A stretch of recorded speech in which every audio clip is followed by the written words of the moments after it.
ले गया। हाँ, और तेरे नबियों को कौन लोगों ने? इजरायली लोगों ने। इजरायली लोग कौन थे? परमेश्वर के चुने हुए। अभी सोचो, जो परमेश्वर के चुने हुए लोग हैं उन्होंने क्या किया? परमेश्वर के लोगों को और परमेश्वर की वेदी को नष्ट कर दिया। परमेश्वर के लोगों को और परमेश्वर की वेदी को नष्ट कर दिया।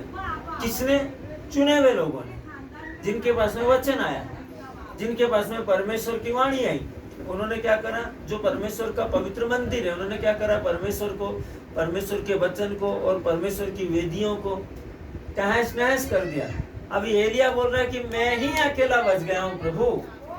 परमेश्वर उससे पूछ रहा था कि तू क्यों आया यहाँ पर? तब वो ये सारी बातें परमेश्वर को बता रहा है। एक भविष्यवक्ता, एक विश्वासी, आगे चल के जब आप पेतरुस के पत्र को पढ़ेंगे तब आपको पता चलेगा कि पेतरुस को परमेश्वर ने बताया कि ये कलीसियाओं को बता, कलीसियाओं को मतलब आपको और मुझको बता। उसने कहा कि परंतु तुम राजकीय याजक। राजकीय याजक का मतलब समझते? पुराने जमाने में जो राजपुरोहित होते थे, राजकीय याजक, परमेश्वर के राज्य के राजकीय याजक मतलब राजपुरोहित। एक चुनावा देश, चुनावा मतलब हम सब देशों में से गवर्नमेंट चुनते ना कि हम इस देश, इस नगर को या इस शहर को स्मार्ट सिटी बनाएंगे। तो गवर्नमेंट की दृष्टि में वो सारे गांवों में से एक गांव को सिलेक्ट करती है, जिसको गोकुल गांव बोलते हैं या स्मार्ट सिटी बोलते हैं। तो वो चुना हुआ देश, पवित्र राष्ट्र, परमेश्वर की निज प्रजा, उसकी व्यक्तिगत लोग, परमेश्वर की निज प्रजा, उसके व्यक्तिगत लोग, और सबसे बेस्ट जाति जाति और राष्ट्र राष्ट्र के लिए घोषित, प्रेरित, पुरोहित, जैसे यीशु के चेले थे वैसे। तो आपको परमेश्वर ने ऐसा बनाया है।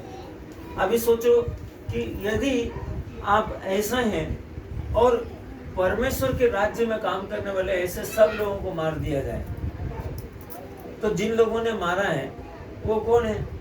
बाइबल बता रही है कि उन्होंने, वो तेरे लोग हैं, इजरायली लोग। इसका मतलब ये है कि आप जहाँ कहीं भी है इस विश्व के अंदर, तो आपके ही समान लोग आपकी लाइफ के अंदर बहुत स्पिरिचुअली, बहुत स्मूथली, बहुत शार्पनेस के साथ में और बहुत आपके क्लोज फ्रेंड के रूप में, अभिषिक्त के रूप में हो सकते हैं, प्रचारक के रूप में हो सकते हैं, टीचर के रूप में हो सकते हैं, किसी भी रूप में हो सकते हैं। वे आपके जीवन को गलत ट्रैक पर ला सकते हैं। इसलिए बाइबल बोलती है कि सांप के समान अलर्ट, लोमड़ी के समान चालाक, कबूतर के समान निष्कपट बनो। वो आप अपनी चालाकियों के द्वारा नहीं बन सकते। जब आप नीति वचन को पढ़ेंगे, सुक्तियों को, जब हम सुक्तियों को पढ़ेंगे, नीति वचन को पढ़ेंगे, तो आपको पता चलेगा कि परमेश्वर सर्वशक्तिमान का वचन क्या है? बुद्धि। जब आप उस वचन को पढ़ेंगे, जो पूरी बाइबल है, पुराना विधान से लेकर नया विधान, ये क्या है? बुद्धि, परमेश्वर का ज्ञान है जो आप पढ़ रहे हैं। ये दिमाग में था परमेश्वर को, पवित्र आत्मा ने प्रेरितों से, भविष्यवक्ताओं से, नबियों से कहा और उन्होंने ठीक बहुत सालों के बाद में आत्मा की प्रेरणा से उसको लिख दिया। ये परमेश्वर के दिमाग में था, अभी आपके सामने लिखा हुआ है।